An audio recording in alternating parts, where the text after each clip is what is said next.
할렐루야. 더 메시지 스탠딩 시즌 3 함께 하시는 모든 성도님들 주님의 이름으로 환영하고 또 축복합니다. 신명기 34장에 가나안 입성을 앞두고 있는 모세가 이제 자신의 때가 다 된 줄을 알고 하나님 말씀 앞에 순종하며 여호수아에게 안수하는 모습을 우리가 볼 수 있습니다. 그리고 하나님께서 모세는 여호와께서 대면하여 아시던 자라고 칭찬해 주십니다. 그 이유는 하나님 말씀에 대한 순종, 다시 말하자면 하나님을 내 인생의 주인 되심을 인정하는 삶을 모세가 살았기 때문입니다. 모세라고 왜 아쉽지 않았겠어요? 왜 가나안 땅에 함께 들어가고 싶지 않았겠어요? 그러나 자신은 더 나아가고 싶다 할지라도 하나님께서 서라 하시면 그는 그 자리에 멈춰 서서 자신의 뜻을 내려놓을 수 있는 그 순종을 하나님께서 높이 사신 것입니다. 그렇게 오늘 우리도 하나님 말씀 앞에 우리가 귀 기울이며 그분의 뜻을 우리가 헤아리며 하나님 말씀 앞에 순종하며 나아갈 수 있기를 간절히 소망합니다. 그리하여 여호와께서 대면하여 아시던 자라고 칭찬받는 저와 여러분 될 수 있기를 소망합니다. 그 마음 가지고 우리가 함께 찬양하면서 더 메시지 6번째 시간 함께 열어가기 원합니다.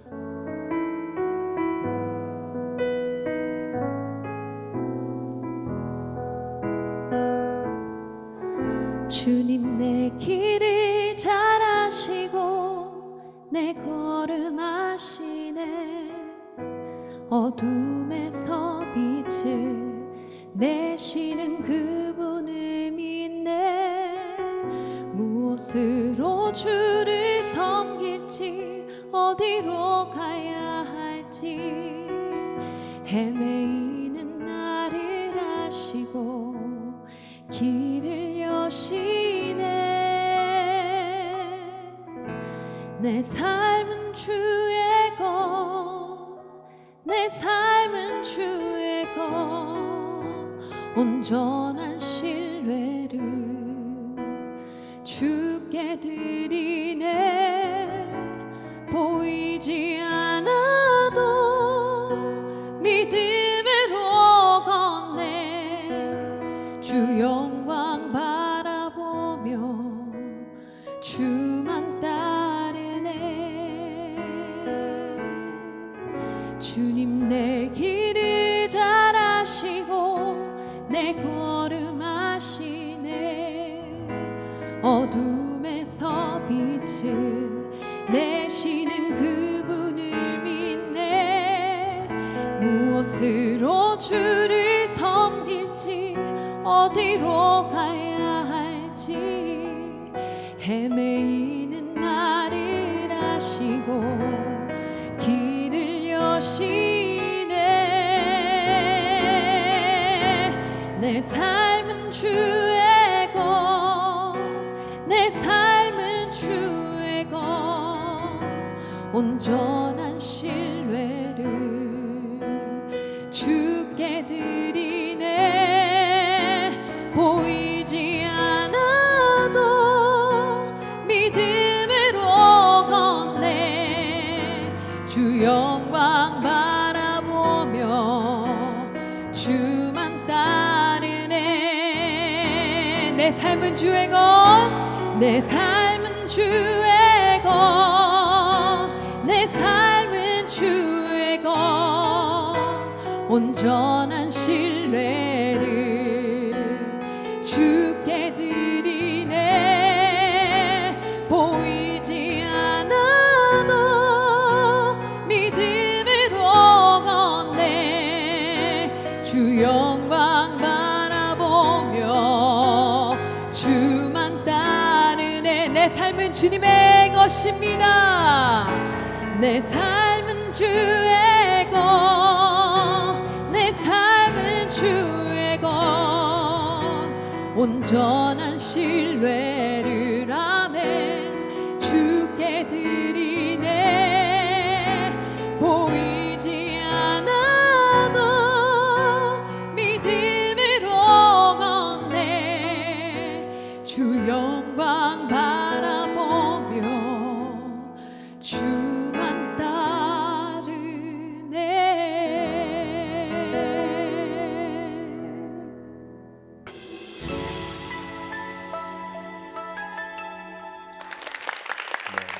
네, 반갑습니다. 움직이는 교회 김상희 목사입니다. 오늘 제가 함께 나눌 말씀은요, 로마서 8장 28절인데요. 한 절 말씀 같이 한번 합독하겠습니다.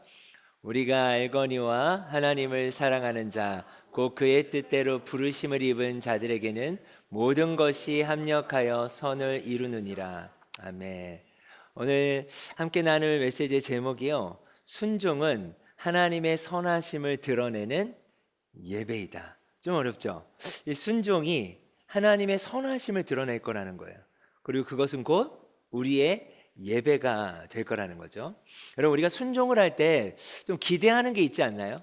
저는 좀 그랬던 것 같아요. 하나님, 주님이 저에게 말씀하신 것을 제가 순종하면 하나님 이렇게 해주실 거죠? 라는 그 뭔가의 안전장치들, 내 내면 안에 내가 이걸 순종하면 하나님 이걸 해주시겠지? 라고 하는 기대가 때는 우리에게 있지 않을까 싶은데요. 여러분, 우리가 기대한 만큼 될 때도 있지만 우리가 기대해도 또 그만큼 되지 않을 때가 있지 않을까 싶어요. 제가 이제 청년 사역을 했을 때 이제 곧 예수님을 믿은 지 얼마 안 됐던 청년이 남자 청년이었는데 저한테 상담을 요청했어요. 그래서 이제 신방을 요청해서 제가 이제 만났습니다. 만났더니 이 친구가 뭐라고 얘기하냐면, 목사님, 제가 교회를 다니고 예수님을 믿기 시작하면서 되는 일이 하나도 없다는 거예요. 첫째, 여자친구랑 헤어졌습니다. 너무 심각하게 얘기하는 거예요. 이제 막 주님 안에서 살던 게 아니니까 이제 말씀을 배우고 믿음을 선택해 가니까 되는 게 하나도 없대요. 일단 첫 번째 말한 게 여자친구랑 헤어졌고 가정에 문제들이 생기기 시작했대요. 그리고 하던 일도 잘 안 된대요. 결론적으로 목사님, 이게 어떻게 된 거죠? 이 친구는 모태신앙이 아니니까 제가 교회를 다니고 하나님 말씀에 순종하는데 왜 되는 일이 하나도 없는 거죠?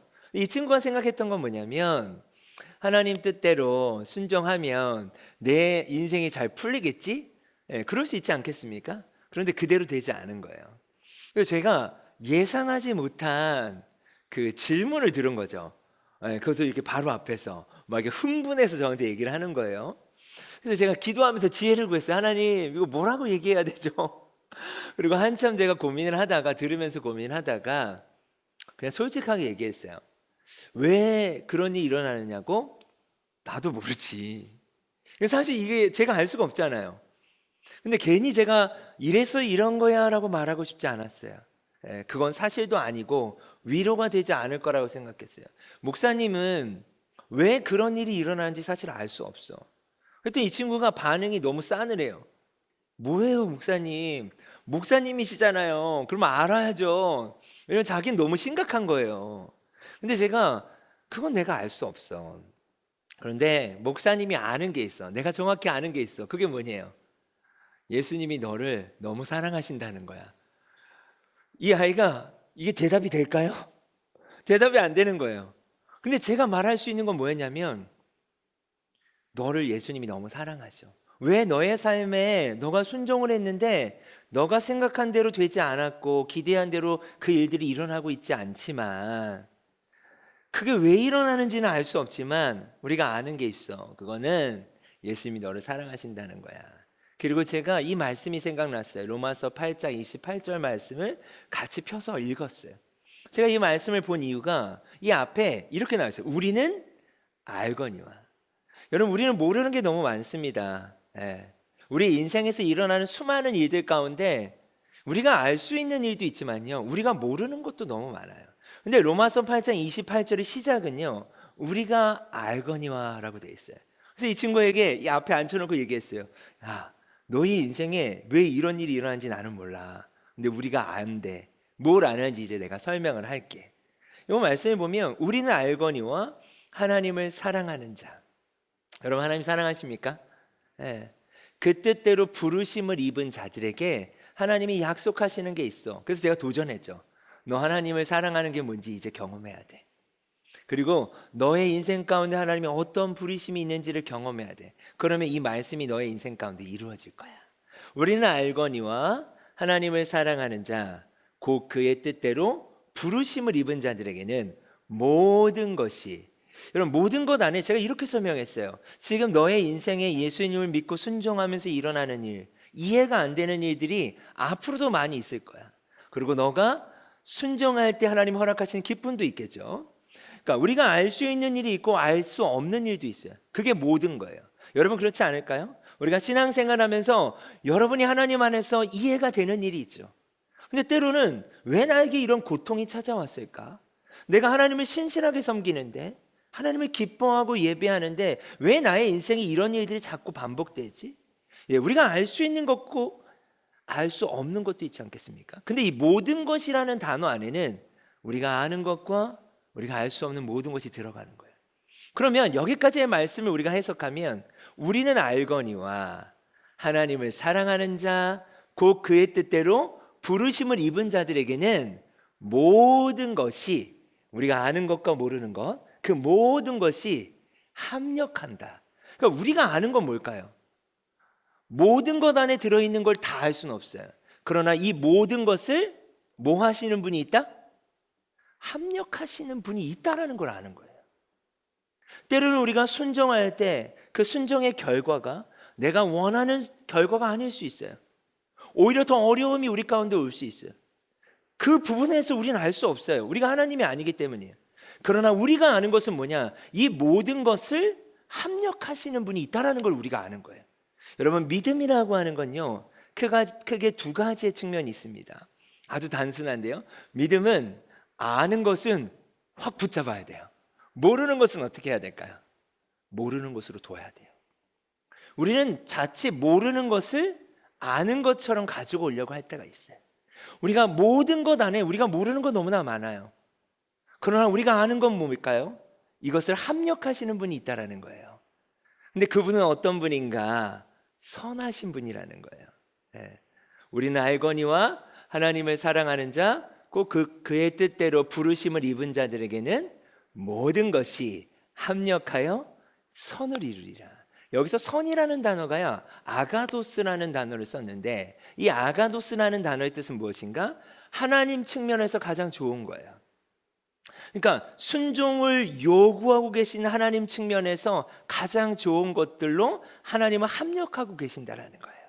자, 오늘 말씀의 제목이요, 순종은 하나님의 선하심을 드러낸다고 그랬잖아요.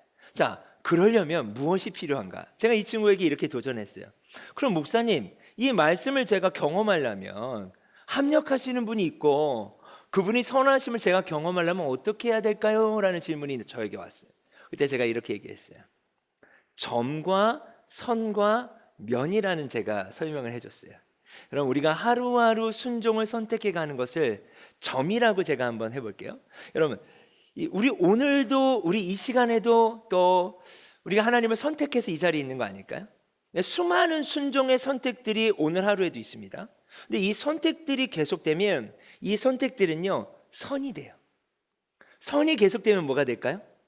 면이 되는 거예요. 그러니까 어느 순간 우리가 합력하여 선을 이룬다, 순종은 하나님의 선하심을 드러낸다고 하는데, 그걸 언제 할 수 있는가? 돌아볼 때 알 수 있어요. 아, 내 인생을 돌아봤더니 하나님이 이렇게 합력하셨네. 그 당장에는 이해가 안 될 때가 있죠. 어떻게 다 이해할 수 있겠습니까? 그런데 돌아보니까 아, 하나님의 선하심이었구나. 여러분, 순종은 하나님의 선하심을 드러내는 거예요. 합력하시는 분이 있기 때문입니다. 많은 청년들이 이런 질문이 있습니다. 청년들이 아니어도 우리 질문들이 있겠죠. 어떻게 하나님의 인도하심을 받아야 해요? 하나님이 나의 삶을 어떻게 인도하세요? 여러분, 하루하루의 선택의 순종들이 쌓이면 길이 보이기 시작해요. 내 지나왔던 삶의 선과 면들이 길이 되어서 아, 하나님이 나를 이렇게 인도하셨구나. 그러면 어떠한 믿음이 우리에게 주어질까요? 아, 하나님이 나의 삶을 앞으로 이렇게 인도하시겠구나. 이것이 바로 인도하심을 받아가는 삶이에요. 근데 인도하심을 받아가는 삶을 살기 위해선 하나님이 누구신지를 알아야겠죠. 그분은 합력하여 선을 이루시는 그 분이신 줄 믿습니다. 그 주체가 하나님이라는 거예요. 내가 순종을 할지라도 그것을 합력하시는 분은 바로 하나님이다. 네, 여러분, 이것이 우리의 믿음이 되었으면 좋겠습니다. 오늘 말씀이 하나님의 순종은 하나님의 선하심을 드러내는 무엇이다? 예배이다. 예배까지를 설명하고 싶어요. 예배. 제가 참 좋아하는 우리 여자 선교사님이 계십니다. 헬렌 로즈비어라고 하는 선교사님인데요. 선교사님은요, 어렸을 때부터 철저한 신앙교육을 받으세요. 그래서 어떤 신앙교육을 아버지부터 받게 되냐면, 너는 중요한 결정을 할 때 무엇이 하나님 안에서 가치 있는지를 하나님 앞에 기도하고 질문해라 라는 교육을 철저히 받습니다. 그래서 의과대를 졸업하셨어요. 의과대를 졸업하시고 졸업과 동시에 싱글이었는데 하나님께 기도해. 하나님, 제가 어떻게 사는 것이 하나님 안에서 가치 있는 삶일까요? 근데 그 당시 1953년도니까요. 그 당시에 콩고가 벨기에 식민지로 있었을 때예요. 그러니까 아프리카 콩고로 의료 선교사로 갈 걸 결정합니다. 이 싱글 선교사가. 그래서 졸업과 동시에 이제 콩고라는 땅으로 가게 돼요. 그리고 약 10년 정도 의료 사역을 하십니다. 정말 버려진 아이들, 굶주린 아이들을 치료하는 일들을 하세요. 그 모든 열정을 선택해서. 그런데 약 10년 정도 지났을 때 한 64년 정도, 그렇죠? 64년에 이 콩고에 있는 사람들이 이제 벨기에 정권을 무너뜨립니다. 그러면서 어떤 일이 일어나겠습니까? 지금까지 당했던 것들을 화풀이하기 시작했어요. 그러니까 백인들만 보면 어렵게 하는 거예요. 그래서 본국에서 막 급하게 연락이 옵니다. 선교사님 빨리 들어오세요. 안 그러면 위험합니다. 근데 선교사님 기도해요. 하나님, 어떻게 하는 것이 가치 있는 일이겠습니까? 그게 그 선교사님의 삶의 방식이었어요. 열심히 기도했어요. 그런데 남아있을 것을 결정합니다. 하나님 그 마음을 주신 거예요. 그래서 나는 이러한 상황에 하나님 뜻에 순종해서 남아야겠다라는 것을 결정했어요. 자, 여러분 이렇게 순종했습니다. 어떠한 결과가 있었을까요? 선교사님에게. 여러분 어떻게 생각하세요? 하나님이 보호하실 거라는 생각이 있지 않습니까? 저는 그랬거든요. 그 일기들을 읽으면서 글들을. 당연히 이 엄청난 순종을 했으면 하나님이 정말 기적적으로 무엇인가를 막아주시고 막 하나님이 보호하시는 간증들이 쏟아질 줄 알았어요. 근데 제가 그거 보면서 깜짝 놀랐어요. 잡히게 되고요. 약 5개월간 감금당합니다. 그리고 그 글에 보면 나무에 묶인 채로 10년 동안 의료사역했던 그 일지들을 다 보는 앞에서 찢어요. 그러니까 여자로서서 감당할 수 없는 수치와 아픔들이 있었던 거예요. 5개월을 감금을 당합니다. 근데 그 기도문이 있습니다. 그 기도를 보면 그 글을 읽어보니까 이때 선교사님이 어떠한 하나님께 기도를 하냐면, 하나님, 제가 무엇이 가치 있는 일인지에 대해 기도했고 남아있으라는 마음을 주셔서 순종했는데 어떻게 이러한 일이 있을 수 있습니까? 이것이 당신이 말씀하신 가치입니까? 그렇죠? 그렇게 질문할 수 있잖아요. 내가 생각한 결론이 아닌 거예요. 그렇게 기도를 하는데 하나님으로부터 음성이 들렸대요. 그래서 저는 이 음성이 이래야 한다고 생각해요. 너가 나한테 이렇게 기도했는데 이렇게 된 것은 이렇게 됐기 때문이야. 무엇인가 대답을 주셔야 되는데 하나님이 질문으로 응답을 하십니다. 그 질문이 뭐였냐? 너에게 있어서 나는 가치 있니? 주님이 이 질문을 하세요. 너에게 있어서 나는 가치 있니? 지금 하나님께 어떤 질문을 했는데요? 하나님, 내가 하나님이 가치 있다는 생각해서 남았는데 어떻게 나에게 이런 일이 있을 수 있습니까? 라는 질문하는데 하나님은 역으로 너에게 있어서 나는 가치 있니? 근데요, 로즈비어 선교사님이요 이렇게 대답을 해요. 하나님, 당신은 내가 당한 이 모든 것보다 더 가치 있는 분이십니다. 이 모든 것은 당신을 위함입니다. 그리고 5개월 지나고 풀려나게 돼요. 다시 본국으로 돌아가서 1년 정도 회복을 하시고요. 다시 콩고 땅으로 돌아오십니다. 그리고 약 20년의 선교 사역을 마무리하세요. 그러면 월십이라고 하는 우리 예배라는 영어 단어 있죠? 여기에 보면 두 가지가 이렇게 붙어 있는 거예요. 월스, 가치, 쉽, 가치가 옮겨지는 거예요. 다시 말하면 예배라고 하는 건 뭐냐? 가치를 선택하는 거예요. 그러니까 로즈비어 선교사님은 선택하신 거예요. 여러분, 순종은 선택이에요. 순종이라고 하는 건 어떤 상황 가운데 하나님을 선택하는 건데요, 그 선택은 예배입니다. 월십이라는 단어처럼 월스, 가치를 선택하는 거예요. 여러분, 제가 여러분의 삶을 알 수 없습니다. 그러나 여러분의 삶 가운데 하나님이 더 가치 있는 분임을 선택하는 것이 무엇이다? 예배예요. 오늘 말씀의 제목처럼 순종은 하나님의 선하심을 드러냅니다. 아멘. 근데요, 시간이 필요해요. 네. 그 시간이 필요해요. 그 시간 속에 우리는 주님을 선택하며 예배에 가는 거예요. 주님은 그 예배를 받길 원하세요.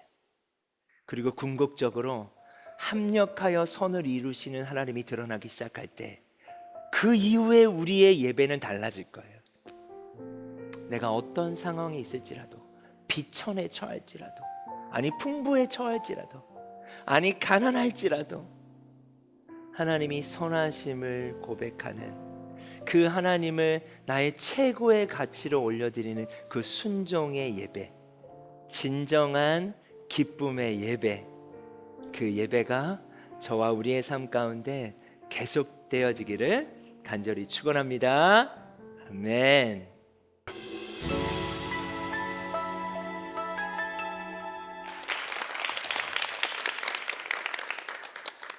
네, 이사야 60장 1절에서 5절 말씀 읽겠습니다. 일어나라, 빛을 발하라. 이는 내 빛이 이를 얻고 여호와의 영광이 내 위에 임하였음이니라.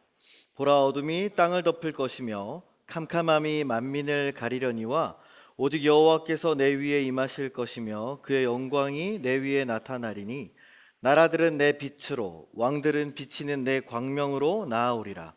내 눈을 들어 사방을 보라. 무리가 다 모여 내게로 오느니라. 내 아들들은 먼 곳에서 오겠고 내 딸들은 안기어 올 것이라. 그때 내가 보고 기쁜 빛을 내며 내 마음이 놀라고 또 화창하리니 이는 바다의 부가 내게로 돌아오며 이방 나라들의 재물이 내게로 옴이라. 아멘. 안녕하세요. 의정부 하늘샘교회 전웅재 목사입니다. 여러분, 어릴 때 문방구 앞을 이렇게 지나가시다가 그냥 지나가신 적이 있습니까? 대부분 거기 들러서 구경을 해보셨을 겁니다. 거기에는 뭐 장난감도 많고 학용품도 많죠. 저는 레고, 건담, 뭐 자동차, 총 이쪽에 아주 진심이었습니다. 그래서 설날이나 추석처럼 용돈 대목이 되는 날이면 용돈을 다 모아가지고 그 다음에 문방구 가서 제가 그동안 눈독 들였던 장난감을 마치 중국 재벌처럼 여기서부터 여기까지 주세요, 이렇게 해서 다 샀던 그런 것이 저의 인생의 유일한 목표였습니다. 그런데 평상시에는 돈이 없죠. 그래서 어느 날에는 문방구에 들어갔는데 돈이 없는 거예요. 500원인가 있었습니다. 이걸로 뭘 살 수 있지? 돌아보는데 뭐가 없는 거예요. 그런데 평상시에는 전혀 거들떠보지 않았던 손바닥만한 작은 상자가 눈에 들어옵니다. 거기에는 이렇게 쓰여 있었어요. 야광 공룡 뼈 퍼즐. 그 당시에 가격이 200원인가 300원이었습니다. 싸죠. 그래서 그냥 나오기 좀 아쉽잖아요. 여러분도 그럴 때 있지 않습니까? 막 잔뜩 꾸미고 백화점 갔는데 아무것도 안 사고 오면 기분이 어때요? 서운하죠. 뭐라도 사갖고 와야 됩니다. 그래서 이거 주세요. 그래서 그 야광 공룡 뼈 퍼즐을 가지고 왔습니다. 그때는 야광이 무슨 말인지 몰랐던 것 같아요. 집에 와서 금방 만들고 책상에 올려뒀습니다. 그리고 이제 밤이 돼서 불을 끄고 자려고 탁 누웠는데 이 세상에 이게 웬일입니까? 책상 위에 놨던 그 공룡 뼈 퍼즐이 푸르른 빛을 발하면서 영롱하게 빛나고 있는 거예요. 이야! 저는 신세계를 만났습니다. 장난 아니다. 와, 그래서 막 한참을 만지작거리면서 가지고 놀다 잠이 들었어요. 그 다음부터는 저는 이제 야광 신봉자가 됐습니다. 야광 스티커, 야광 볼, 그 다음에 또 뭐 있죠? 뭐 야광 공, 하여튼 야광이면 닥치는 대로 제가 다 매입을 해가지고 제 방을 이렇게 꾸몄던 기억이 납니다. 그 중에서도 최고는 야광 별이었습니다. 방 천장이랑 벽이랑 싹 다 붙여놓고 밤에 불을 탁 끄고 자면은 마치 제가 어디에 우주 속에 있는 것 같은 느낌을 받을 수가 있었습니다. 근데 한 가지 아쉬운 점이 있어요. 뭡니까? 야광은 시간이 지나면 그 빛이 점점 더 희미해진다는 것이죠. 빛이 사라지고 맙니다. 얼마나 아쉽든지. 한 10분 정도 버틸까요? 이 야광 물질이 빛을 스스로 낼 수는 없기 때문에 빛을 받아야만 밤에 그 빛을 다시 비출 수가 있습니다. 이 원리는 우리의 신앙도 마찬가지입니다. 우리가 하나님께 순종하며 나아갈 때 하나님의 빛이 우리에게 비추입니다. 그 빛의 지속 시간은 정해져 있고 미약할지 모르지만은 내가 속한 곳의 어둠을 밝힐 수 있을 정도는 됩니다. 그러나 그 빛을 받지 못한다면요, 어둠은 밝힐 수가 없겠죠. 오늘 본문 이사야 선지자는 바벨론 포로기의 먼 이국 땅에서 절망과 한숨 그리고 눈물로 살던 이스라엘 백성들을 향해서 일어나라라는 말을 합니다. 빛을 발하라고 말하고 있습니다. 여러분, 힘들어서 죽을 것만 같은 사람에게 힘내라고 말하면 그 말에 힘을 낼 수 있습니까? 큰 슬픔에 빠져 울고 있는 사람에게 가가지고 야, 울고만 있으면 뭐해? 운다고 뭐가 달라져? 어서 일어나서 웃어. 그럼 웃을 수 있습니까? 상대를 배려하지 않는 위로는 받아들여지지 않습니다. 지금 이사야 선지자의 말을 듣는 이스라엘 백성들도 그런 느낌이지 않을까요? 아니, 무슨 말씀하시는 거예요? 우리 다 포로입니다. 돌아갈 나라도 없고요, 우리를 이끌어줄 지도자도 없어요. 어떻게 일어나라는 겁니까? 다 쿠데타 반란이라도 일으키라는 겁니까? 그랬다가 바벨론 군사들한테 어떻게 해요? 다 죽어요. 이러다 우리 다 죽어요. 우리도 이런 느낌을 받을 때가 가끔 있습니다. 요즘 너무 일이 안 풀려요. 준비하는 것도 잘 안 되고 인간관계도 꼬이고 실패하고 악착같이 돈 벌어야 돼서 주말까지 다 반납하면서 이러다가 겨우겨우 교회 나와서 예배를 드립니다. 그런데 목사님의 설교가 너무 와닿지 않을 때가 있어요. 나는 힘들어 죽겠는데 순종하면 이길 힘을 주신다고요? 아니, 지금 당장 은행에서 빠져나가야 되는 돈이 있는데 그게 얼마가 필요해서 내가 이렇게 고생을 하고 있는데 아니, 차라리 그 돈이라도 좀 주시죠. 예배 끝나고 이제 그냥 가려고 하는데 셀 모임을 해야 된대요. 그래서 청년들이랑 같이 또 셀 모임을 합니다. 다 이제 나눔을 하는데 나 빼고 다른 사람들은 다 행복해 보여요. 너무 문제가 없고. 그러다 제가 너무 요즘 힘들어서 힘들다고 기도 좀 부탁한다고 했더니 셀 리더가 뭐라 그런지 아십니까? 이번 주에 수련회 가자고. 수련회 가서 기도하면 다 해결될 거라고. 하나님께서 다 해결해 주실 것이라고. 할렐루야 막 이러면서 막 들이댑니다. 야, 그럼 무슨 생각이 듭니까? 불편한 마음이 들겠죠. 나를 진짜로 이해해 주는 사람이 있긴 한 건가? 이럴 때 신앙이 나에게 어떤 힘을 주는 걸까? 도대체가 교회 나가는 게 더 스트레스고 힘들어서 안 되겠다라면서 마음을 닫아버립니다. 교회 나가는 발걸음을 끊어버려요. 그래서 그런 청년들이 요즘 너무나 많습니다.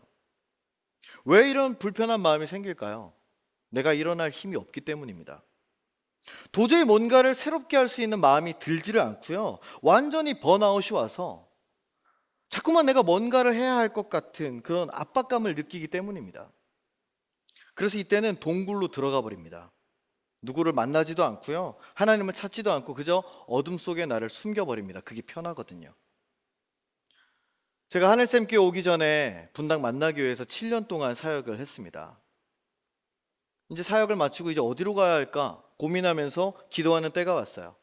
큰 교회에서 많은 사람들과 사역을 했기 때문에 비슷한 수준의 비슷한 스타일의 교회를 갈 수도 있었습니다. 하지만 고민하고 기도할 때 하나님께서 저에게 하늘샘교회, 개척교회를 가라는 마음을 주셨어요. 그래서 순종해서 거기에 가기로 결정했습니다. 심지어 제가 군대 할 때 입소했던 306 보충대가 있는 동네였어요. 이야, 굉장히 순종하기 어렵더라고요. 이곳에 간다고 했을 때 많은 친구들과 선후배들이 걱정했습니다. 야, 거기 간다고? 성도는 있어요? 아니요, 한 명도 없어요. 거기 월세 얼마예요? 얼마예요? 아니, 거기 성도 한 명도 없으면 목사님 사례비도 못 받고 생활이 안 될 텐데 어떻게 해요? 모르겠어요. 하나님께서 뭐 굶어 죽이시진 않겠죠? 어떻게든 되겠죠? 그러면서 많은 분들의 걱정과 사랑에 참 감사했습니다. 겉으로는 담담한 척 했는데요, 속으로는 점점 불안해지는 거예요. 아는 사람도 하나도 없죠. 이 개척교회에서 어떻게 사람들을 전도해야 될지, 언제까지 제가 여기에 있어야 할지, 마치 바벨론 포로기의 이스라엘 백성이 된 기분이었습니다. 너무 힘들었어요. 주변 사람들이 걱정해 준다고 막 기도해 준다고 하면은 속으로 무슨 생각이 들었냐면, 아니, 라면 한 박스라도 보내주고 그런 말을 해주세요. 아니, 쌀 10kg라도 좀 보내주고 그런 말을 하세요. 뭘 힘내라는 거예요?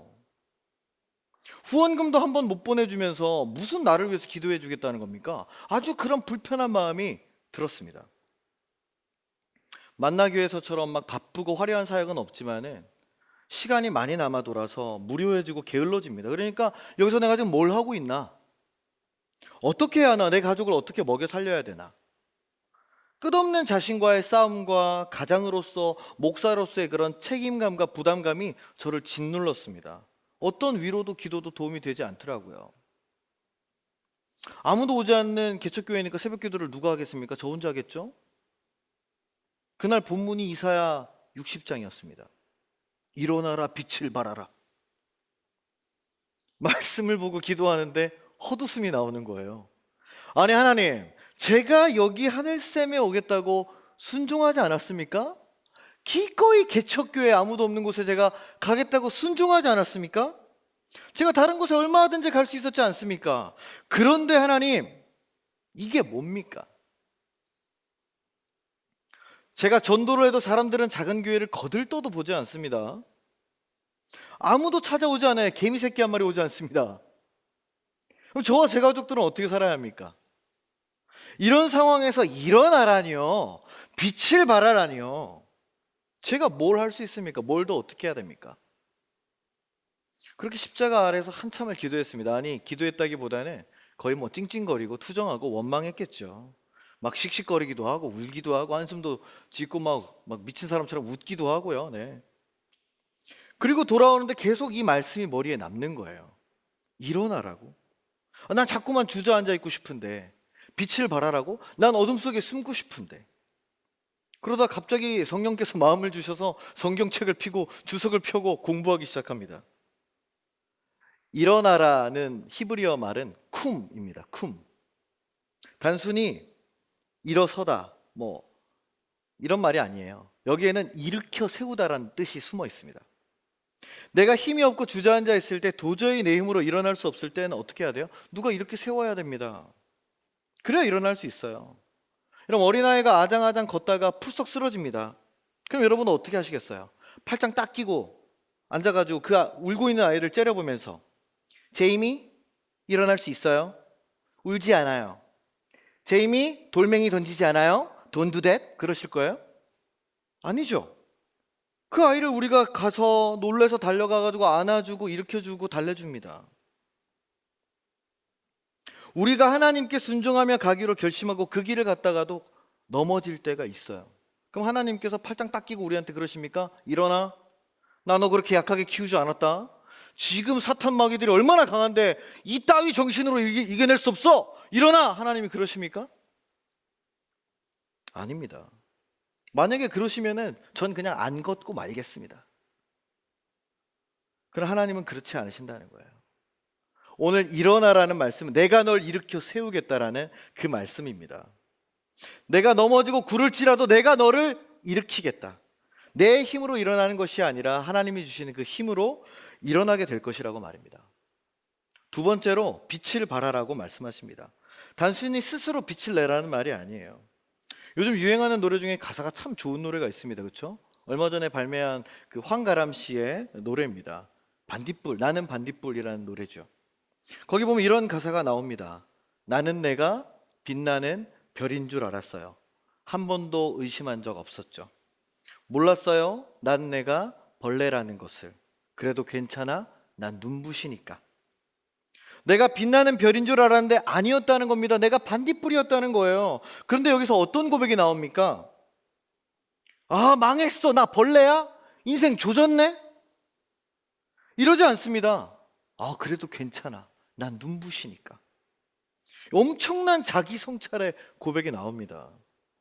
빛나는 별이 아니지만 그래도 나도 빛을 낼 수 있으니 괜찮아. 이 빛으로 충분하다는 거예요. 그런데 우리는 어떻습니까? 내가 번쩍번쩍 빛이 나야 돼요. SNS를 보면 주변 사람들, 셀럽들, 인플루언서들 너무 멋지게 살아요. 좋은 곳에 여행 가고, 좋은 차 타고요, 그렇죠? 좋은 식당 가서 맛있는 요리 음식 사진들 다 올리고 있고, 패션 끝내주고, 몸매 끝내주고, 명품 가지고 있고. 나는 그걸 늘 들여다보면서 차마 자존심이 상해서 좋아요는 못 누르지만 그들을 동경합니다.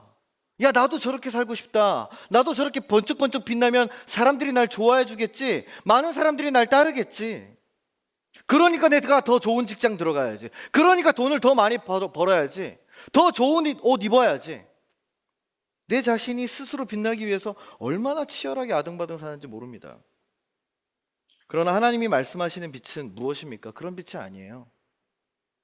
아까 제가 야광 공룡 이야기를 했죠. 야광은 빛을 흡수해야만 빛을 발할 수 있습니다. 이미 우리가 하나님께 순종하며 나아갔을 때 하나님께서 당신의 빛을 우리에게 비춰주고 계시는 줄로 믿습니다. 그래서 우리는 그 빛을 머금었다가 반사하면서 그 빛을 다시 발할 수 있는 거예요. 하나님께서 세상 모든 곳에 가실 수 있지만 그러시지 않은 이유는 순종하며 나온 나에게 그 빛을 전하라는 사명을 주셨기 때문입니다.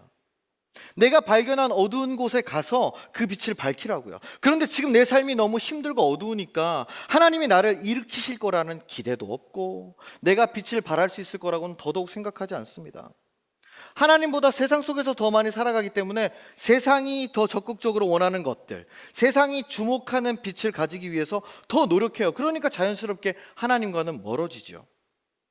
예배 나가야 돼? 봉사해야 돼? 헌금해야 돼? 선교 가야 돼? 전도해야 돼? 그런 순종은 내가 아니더라도 교회에 할 사람 많아요. 순종은 오히려 내 발목을 잡고 내 시간과 에너지를 포기하게 만드는 일이라고 생각을 하는 거예요. 그래서 순종의 길을 가려고 하질 않습니다. 교회 나오는 건 딱 주일 한 번, 그리고 헌금은 딱 10,000원 정해놓고 그 이상 하질 않습니다. 이제 저와 여러분에게 선택지가 남았습니다. 계속해서 이 순종의 길을 걸어갈 것인가, 아니면 지금이라도 멈추고 탈출해서 세상의 길을 걸어갈 것인가.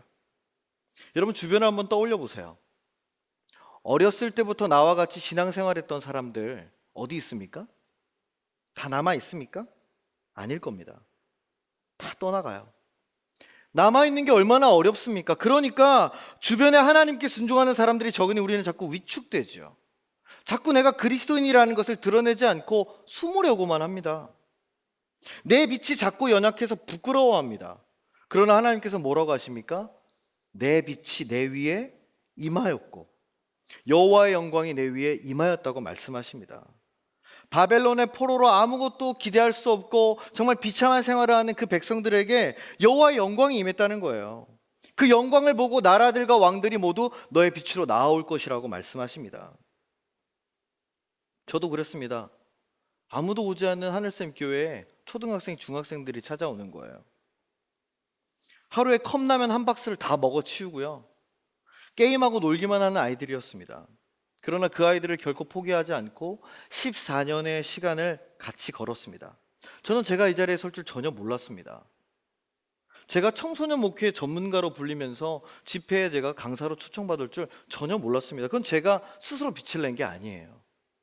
하나님께서 하신 일입니다.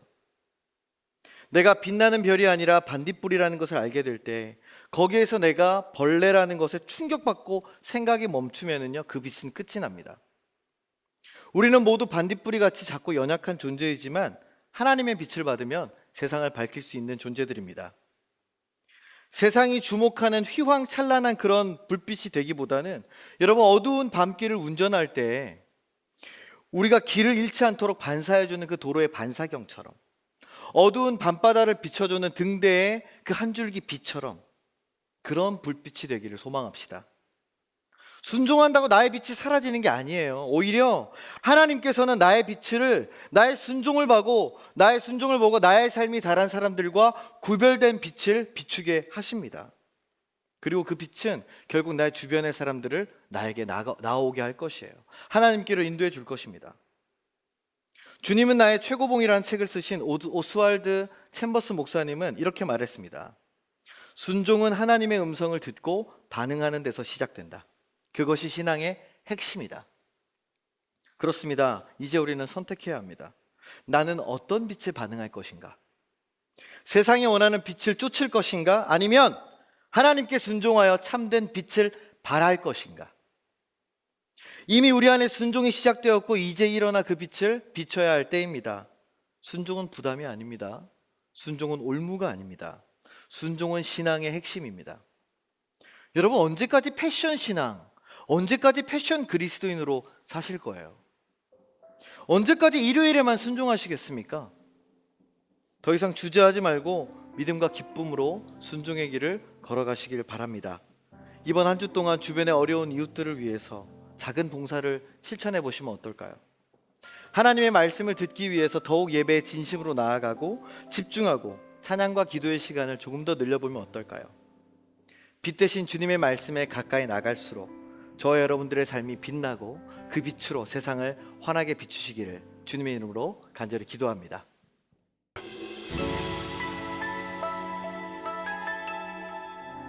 하나님께서 가나안 땅에 들어간 이스라엘 백성들에게 명령하신 것이 있습니다. 바로 가나안 땅에 살고 있는 모든 사람들을 완전히 멸하라라는 명령이었습니다. 그런데 이스라엘은 그 땅을 기업으로 받은 후에 하나님 말씀에 대한 순종을 어느 순간 멈춥니다. 순종을 멈추는 그 순간 그 일이 바로 불순종이 된 것입니다. 오늘 우리에게 들려주신 하나님 말씀을 통해서 우리가 하나님 명령 앞에 순종하지 않고 내 뜻대로 행하고 타협하고 안주하고 불순종하고 있는 것이 있는지를 한번 돌아보기를 원합니다. 불순종하게 만드는 나의 게으름과 나의 안일함을 버리고 하나님 말씀 앞에 순종하기를 멈추지 않고 나아가는 저와 여러분 될 수 있기를 간절히 소망합니다. 오늘도 말씀으로 우리를 인도해 주신 좋으신 하나님께 감사드리며 더 메시지 6번째 시간 여기서 마무리하도록 하겠습니다.